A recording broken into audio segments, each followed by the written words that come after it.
Hello नमस्ते सबैजनालाई। आज चाहिँ म के भन्न गइरहेको छु भने यो भिडियोमा तपाईँहरू जति नै जेसुकै जति नै हर्क साम्पाङज्यूको सपोर्ट गरे पनि उहाँको जुन गर्ने कार्यले गर्दाखेरि उहाँको जुन बोल्ने शैलीले गर्दाखेरि कति मान्छेहरू अलिकति उहाँबाट चाहिँ अलि रुष्ट हुनुहुन्छ होइन।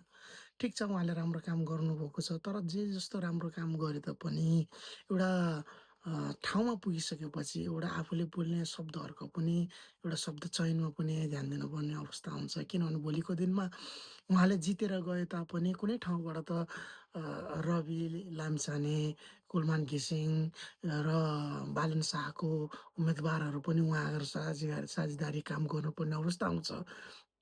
त्यो भएको कारणले एउटा कूटनीतिक र एउटा डिप्लोमेसिक तरिकाले पनि अगाडि तपाईँहरूले जानुपर्ने हुन्छ। किनभने यो राजनीतिक हो होइन। तपाईँले हिजोको दिनमा मेयर भएर एक्लौटी काम गर्नुभयो, ठिक छ, जनताले देखेको छ।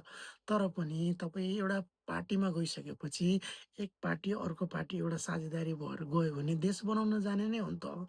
सबैजना देश बनाउन जाने भइसकेपछि तपाईँहरूले मिलेर जाँदा राम्रो हुन्छ जस्तो चाहिँ मलाई लाग्छ है।